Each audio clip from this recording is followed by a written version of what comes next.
Шановні колеги, ми продовжуємо робочий. Dear colleagues, we continue our working day, and now I give the floor to Presidential Administration spokesman on ATO-related issues, Colonel Andriy Lysenko.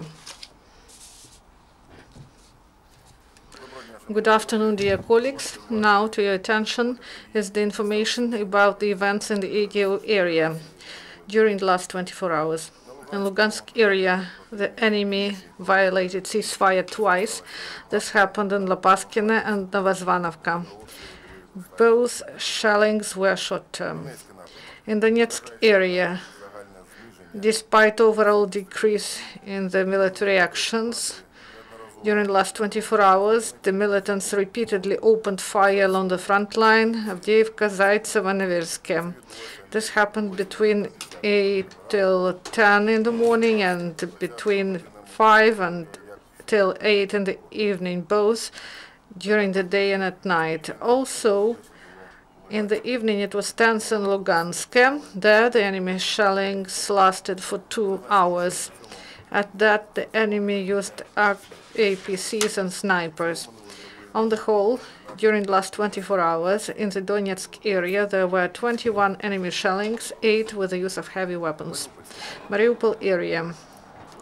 Yesterday, near Bogdanovka, ATO forces repelled the attack of subversive group. Under cover of darkness, 8 militants advanced at the direction of our positions.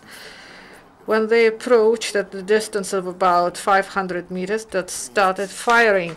Ukrainian servicemen returned fire at once. The battle lasted for 1 hour, and then the enemy retreated. In Vodyane, right after midnight, the enemy started heavy shellings of Ukrainian positions. At that, the enemy used also mortars. During 3 hours, the enemy launched 55 mines at our positions. Also, mortar shellings were delivered by the militants in Pavlopol and Shirokine. During the last 24 hours, the militants violated ceasefire several times along the front line. On the whole, in the Mariupol area, there were 18 enemy shellings, including 5 with the use of heavy weapons and 1 military clash. Yesterday in Lugansk area, the enemy organized 3 flights of air drones.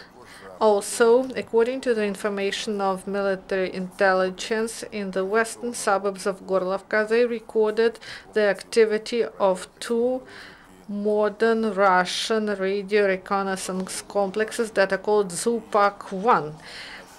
During the last 24 hours, in the result of the military actions, no Ukrainian serviceman was killed, but 2 were wounded. This happened in the course of the shelling. Losses of the enemy. During the last 24 hours, 5 dead and 3 wounded. These losses were sustained by 3rd Brigade, 9th and 11th Regiment.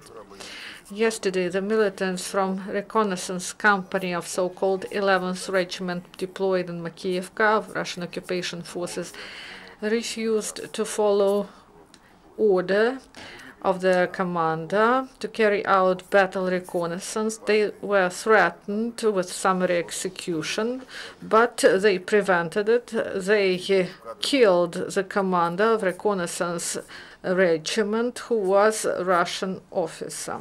And according to Chief of Intelligence Department of the Ministry of Defense of Ukraine in Donbass, there was rotation of contingent of contingent of Russian forces. So they replaced staff of the Company of Technical Group of 18th Detached Motorized and Rifle Brigade of 58th Army deployed in Kalinovskaya Station, Chechnya. And these units are deployed in Donetsk and Krasny Luch. Also, at firing ground Kadimovsky, that is deployed in Rostov Oblast. This is 50 kilometers from Ukrainian border. There 80 servicemen were brought.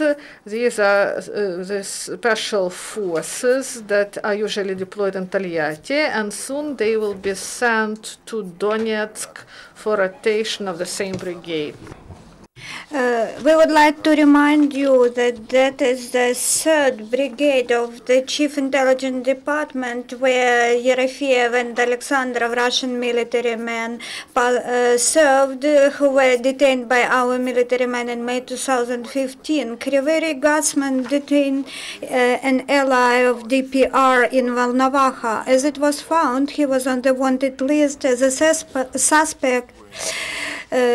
And in this wanted list of Security Service of Ukraine, he was suspected in the crime under Article 258 of the Criminal Code of Ukraine, Terroristic Act. Another battle was detained by the Security Service of Ukraine in Marinka district of Donetsk region. The local resident actively helped separatists in holding the pseudo referendum on 11th May 2014.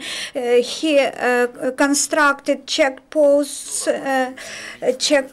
and also supplied fuel and energy sources. And also he registered movements of Ukrainian militaries near the contact line and transferred the collected data in person to criminal groups. Yesterday, the 27-year-old resident of Belozersk in Donetsk region tried to hide in the wood line the grenade launcher which he found in Andriivka. And the military men of the Air Command, the West, now take part in the commander's staff exercises. In particular, commanders train in management of the forces while repelling hostile air attacks. Especially high performance is demonstrated by aircraft, missile troops, and radar troops. Your questions, please. Thank you, Mr. Colonel. Are there any questions? We don't have any questions. Thank you.